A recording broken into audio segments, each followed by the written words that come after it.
I'm going to show you guys how you can make something like this, or this, or this. Little freaky guys, little freaky character guys. Learning characters can be complicated. There's a lot you have to figure out, and I've spent the past few years mostly focusing on this, so I thought it would be good to wrap it all up into something that hopefully will be helpful, and also doesn't only have to be little freaks. You can make pretty much anything with this. It's ready for animation, all of that. My character pipeline uses ZBrush, Substance Painter, and Blender.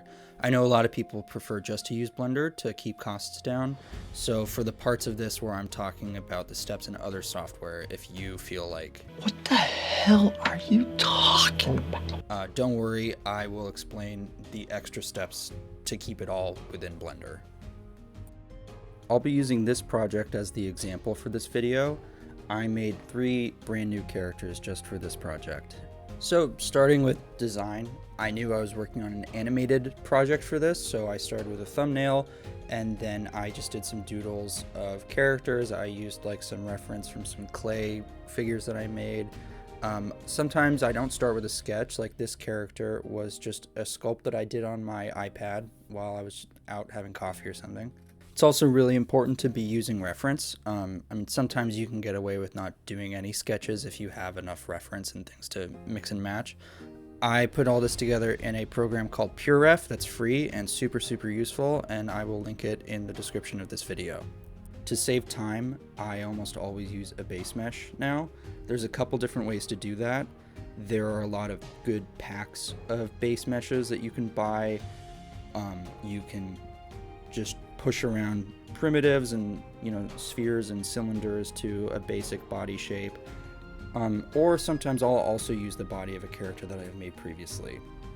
The only warning that I would give about working with a base mesh, especially if it's from a pack in the way that I am in this video, is that since it comes with so many characters, they all kind of already have a personality in a way, because they have these distinct silhouettes and shape languages. So you just want to make sure that as you're working with it, that you're changing it enough so that it fits your design and you're not fitting, what was your idea into something that is kind of already laid out for you. It's really just there so that you don't have to spend an hour making perfectly round fingers and toes. Yeah, and once the base mesh is good, you can start sculpting. Usually I will dynamesh my base mesh, which just combines everything with a uniform amount of polygons. In Blender, this would just be called remeshing, which can be done with the modifier or in the sculpt menu, so look that up. And yeah, just start pushing in all the primary and secondary forms, get the bridge of the nose and some anatomy pushed in. This is why it's really good to have reference, so you can start to add like hints of muscle structure and bones and joints, and start to push the eyes and the nose and the ears around. Also, early into the sculpt, it's pretty good to do things like open the character's mouth, or if you have anything that really needs to like jut out that you don't have in the base mesh, like a tail or long ears, like you should pull those out now, because typically things like that will stretch the limit of the polygons that you already have, and that's when you want to either dynamesh or remesh if you're in Blender again, so that you take that stretching and get a new uniform amount of geometry. It's also important to add the eyes early on. It's similar to the mouth. There's going to need to be a cavity behind them that is supported in the final topology, and it really just helps see, like, this is your friend and you want to know like how he feels and what he's up to, like, and the eyes are the window to all that. Once everything is pretty settled in terms of primary forms, it's good to run in ZBrush, which is called a Z remesh. In Blender, this would be a quad remesh. You just want to get forms that are creating loops that support the geometry. So like around the eyelids or the arms and legs and neck, just it's better than the dynameshed uniform squares. If you're in ZBrush, after you do the Z remeshing, just subdivide and keep sculpting and pushing away at those forms. If you're in Blender, this might be a good time to retopologize by hand now, or look into other retopology tools, which I'll put in the description, and then use the multi-resolution modifier. So this video isn't meant to be strictly a sculpting tutorial. I want to keep this quick, so it's more just going over the processes that go into making a fully usable character. But in terms of sculpting, you want to start with the largest forms and work down into, as small as micro details like pores. So, you get your silhouette in with your arms and legs and all the big defining features. Then you push those so they have their personality that matches what you're going for. You get, the wrinkles around the eyes, you make sure the lips are defined, things like that. And then once all that is as far as it can go, then you continue to subdivide and put in the skin details and pores and things like that. For sculpting, it's good to learn what tools you have at your disposal, figure out where all the menus are in your program. But then after that, it's really about learning to get into a state of mind of thinking about shapes and looking for expressions and personalities. I typically work on the look of a character until it feels like someone I know, like this character is like a friend of mine, if that makes sense. Like when you can look at it and be like, oh yeah, that's this guy that I pulled out of my head, and I recognize him because I thought of it. So here in this part, I'm doing all the high poly details for this character. I always use a pack of alphas for this step, unless I'm doing something with the damn standard brush. But I have this skin pack that I bought off of the Flip Normals marketplace that I use all the time now. Getting really good details in this part is super useful for later when you're doing the materials, because you can reference the kind of data that it gives you to like drive colors and roughness and get good normal maps and stuff that is very useful later for animating.